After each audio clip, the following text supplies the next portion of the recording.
মরশুমের দ্বিতীয় কলকাতা ডার্বি কিন্তু আর মাত্র কটা দিন বাদেই হতে চলেছে। ডুরান্ড কাপেও আমরা ডার্বি দেখতে পাবো। তো কি আপডেট রয়েছে ডার্বি নিয়ে সেটা কিন্তু অবশ্যই তোমাদের সঙ্গে শেয়ার করে নেব। তোমরা সকলেই জানো গ্রুপ চ্যাম্পিয়ন হয়ে ইস্টবেঙ্গল কিন্তু ডুরান্ড কাপের পরবর্তী রাউন্ডে কোয়ালিফাই করে গেছে। কোয়ার্টার ফাইনাল ম্যাচ ইস্টবেঙ্গল খেলবে। তো সেক্ষেত্রে ইস্টবেঙ্গলের প্রতিপক্ষ কারা হবে? গ্রুপ বি এর দিকে তাকালে সেখানে ডায়মন্ড হারবার এবং মোহনবাগান সুপার জায়েন্ট তাদের দুজনের সামনেই কিন্তু রাস্তা রয়েছে পরবর্তী রাউন্ডে কোয়ালিফাই করার। তো যেরকমটা ডুরান্ড কমিটি চাইছে যে মোহনবাগান এবং ইস্টবেঙ্গলের ম্যাচ কিন্তু কোয়ার্টার ফাইনালেই করিয়ে দিতে, কারণ গ্রুপ পর্বে এই বছরে আমরা কোনো রকম ডার্বি ম্যাচ দেখতে পাইনি। ইস্টবেঙ্গল অলরেডি কোয়ালিফাই করে গেছে এবং যদি তোমরা ডুরান্ড কাপের পরিকল্পনা নিয়ে কথা বলো, প্রতি বছরে আমরা ডার্বি দেখতে পাই।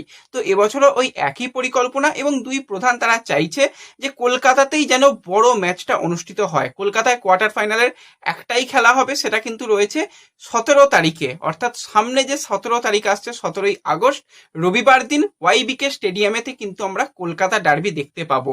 মোহনবাগান যদি গ্রুপ চ্যাম্পিয়ন হয়েও পরবর্তী রাউন্ডে কোয়ালিফাই করে তাহলেও আমরা কলকাতা ডার্বি দেখতে পাবো। যদি সেকেন্ড বেস্ট টিম হিসাবেও কোয়ালিফাই করে তাহলেও কিন্তু আমরা কলকাতা ডার্বি দেখতে পাবো। তো ওভারঅল কিন্তু ডুরান্ড কমিটিও চাইছে এবং দুই প্রধানও চাইছে যে এই বছর কিন্তু ডুরান্ড কাপের কলকাতা ডার্বি ওয়াইবিকে স্টেডিয়ামেই হোক। তো কারা কারা ডার্বি ম্যাচ দেখার জন্য এখন থেকে এক্সাইটেড রয়েছে কমেন্টে জানিও, আর ভিডিও সকল বন্ধুদের সঙ্গে শেয়ার করে দিও। দেখা হবে পরবর্তী ভিডিওতে। ধন্যবাদ।